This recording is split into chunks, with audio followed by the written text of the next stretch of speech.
ലോകരാഷ്ട്രങ്ങൾക്ക് മുന്നിൽ ഭാരതത്തെ വീണ്ടും ഇകഴ്ത്തിക്കാട്ടി ലോക്സഭാ പ്രതിപക്ഷ നേതാവ് രാഹുൽ ഭാരതത്തിൽ സിഖ് വംശജർക്ക് തലപ്പാവും കടയും ധരിച്ച് ഗുരുദ്വാരകളിലേക്ക് പോകാൻ പോരാട്ടം ആവശ്യമാണെന്ന് അമേരിക്കയിലെ ലണ്ടനിൽ നടന്നൊരു പരിപാടിയിൽ രാഹുൽ പറഞ്ഞു. വിവരങ്ങളുമായി ജിഷ്ണു കൃഷ്ണൻ ചേരുന്നുണ്ട്. ജിഷ്ണു, എന്തായാലും ഈ ഒരു വിഷയത്തിലും പ്രത്യേകിച്ച് അടിസ്ഥാനരഹിതമായ ആരോപണങ്ങൾ, പ്രത്യേകിച്ച് രാജ്യത്തിനെ ഇകഴ്ത്തിക്കാട്ടുന്ന തരത്തിൽ തന്നെ പലയിടങ്ങളിലും വിദേശ രാജ്യങ്ങൾ ഉൾപ്പെടെ ചെന്ന് പറയുന്ന രാഹുലിന്റെ ഒരു പതിവാണ്. നിയമ നടപടികളും നേരിടേണ്ടി വരാറുണ്ട്.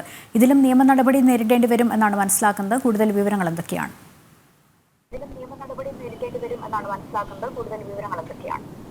ലക്ഷ്മി, ഭാരതത്തെ തുടർച്ചയായി അപമാനിക്കുന്ന പ്രസ്താവനകളാണ് ലോക്സഭാ പ്രതിപക്ഷ നേതാവ് രാഹുലിന്റെ ഭാഗത്തുനിന്ന് വിദേശ രാജ്യത്ത് പോയിട്ട് ഉണ്ടായിരുന്നത്. കഴിഞ്ഞ ദിവസം അമേരിക്കയിൽ ടെക്സസ് യൂണിവേഴ്സിറ്റിയിൽ നടന്നിട്ടുള്ള ചടങ്ങിലാണെങ്കിലും ഇന്ന് നടന്ന പരിപാടിയിലും സ്വന്തം രാജ്യത്തെ അപമാനിക്കുന്ന തരത്തിൽ, താഴ്ത്തിക്കെട്ടുന്ന തരത്തിൽ പ്രസ്താവനകൾ രാഹുലിന്റെ ഭാഗത്തുനിന്നുണ്ടാകുന്നു എന്നുള്ളതാണ്. കഴിഞ്ഞ ദിവസം ഭാരതത്തിലെ സാമ്പത്തിക ഉൽപാദന രംഗത്തെ മോശപ്പെടുത്തിക്കൊണ്ടും ഒപ്പം ചൈനയെ പ്രകീർത്തിച്ചുകൊണ്ടുമായിരുന്നു രാഹുലിന്റെ പ്രസ്താവനയെങ്കിൽ ഇന്ന് രാജ്യത്തെ ജനങ്ങളെ തീർത്തും അപമാനിക്കുന്ന തരത്തിലുള്ള പ്രസ്താവനയാണ് രാഹുലിന്റെ ഭാഗത്തുനിന്നുണ്ടായിട്ടുള്ളത്. ഭാരതത്തിൽ സിഖ് വംശജർക്ക്, സിഖ് സമൂഹത്തിന് അവരുടെ തലപ്പാവും കടയും, അവരുടെ ആചാരങ്ങളുടെ ഭാഗമായിട്ടുള്ള തലപ്പാവും കടയും ധരിച്ചുകൊണ്ട് ഗുരുദ്വാരയിൽ പോകുന്നതിന് വലിയ പോരാട്ടം ആവശ്യമാണ് എന്ന യാതൊരു തരത്തിലും അടിസ്ഥാനമുള്ള അല്ലെങ്കിൽ ഒരു വസ്തുതയുമില്ലാത്തൊരു പ്രസ്താവനയാണ് സ്വന്തം രാജ്യത്തെ അപമാനിക്കുന്നതിന് വേണ്ടി രാഹുൽ നടത്തിയിട്ടുള്ളത് എന്ന് നമുക്കറിയാം. ഗുരുദ്വാരകളിൽ മാത്രമല്ല, മറ്റ് പ്രത്യേക സുരക്ഷയുള്ള മേഖലകളിൽ പോലും സിഖ് വംശജർക്ക് അവരുടെ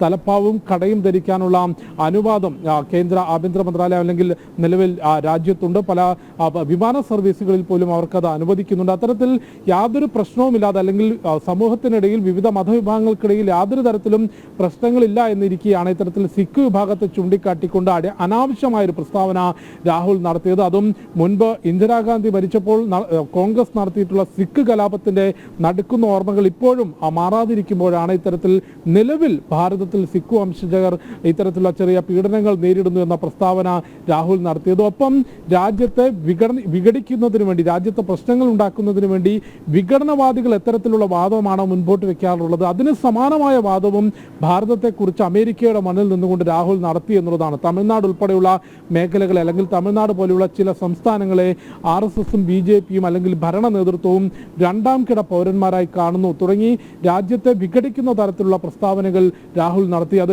കഴിഞ്ഞ ദിവസവും രാഹുലിന്റെ ഭാഗത്തുനിന്നുണ്ടായിരുന്നു. അതായത് ഭാരതം എന്നുള്ളത് ഒരു ആശയമോ ഒരൊറ്റ രാജ്യമോ അല്ല, അത് വിവിധ മേഖലകളുടെ കൂടിച്ചേരലാണ് എന്ന വിഘടനവാദ ശക്തികളുടെ വാദമായിരുന്നു രാഹുൽ കഴിഞ്ഞ ദിവസവും നടത്തിയത്. അതിന് സമാനമായ പ്രസ്താവന ഇന്നും നടത്തിയിട്ടുണ്ട്. ലക്ഷ്മി ചൂണ്ടിക്കാട്ടിയതുപോലെ ഈ ഒരു വിഷയത്തിൽ ശക്തമായ നിയമ നടപടി BJP നേതാക്കളുടെ ഉൾപ്പെടെയുള്ളവരുടെ ഭാഗത്തു നിന്നുണ്ടാകുന്നുണ്ട്. പ്രത്യേകിച്ച് സിഖ് വംശജർ അവർ ഇപ്പോഴും പീഡനം നേരിടുന്നു എന്ന വിഷയത്തിൽ RK സിംഗ് ഉൾപ്പെടെയുള്ളവർ ഇപ്പോൾ കേസിനും നിയമ നടപടികളുമായി മുൻപോട്ട് പോകുന്നുണ്ട് എന്ന് മനസ്സിലാക്കുന്നു. ഒപ്പം ശക്തമായ പ്രതിഷേധം ഒരു വിദേശ രാജ്യത്ത് ചെന്നുകൊണ്ട് സ്വന്തം രാജ്യത്തെ, ഭാരതത്തെ അപമാനിക്കുന്ന തരത്തിലുള്ള പ്രസ്താവനകൾ നടത്തിക്കൊണ്ട് രാജ്യത്തെ വിഘടനവാദ ശക്തികളുടെ സ്വരമായി രാഹുൽ വിദേശ രാജ്യത്ത് മാറി എന്നുള്ള വലിയ വിമർശനവും രൂക്ഷമായ പ്രതിഷേധവും രാജ്യത്തിന്റെ വിവിധ കോണിൽ നിന്ന് ഉയരുന്നുണ്ട്. ലക്ഷ്മി, ജിഷ്ണുവാണ് വിവരങ്ങൾ നൽകിയത്.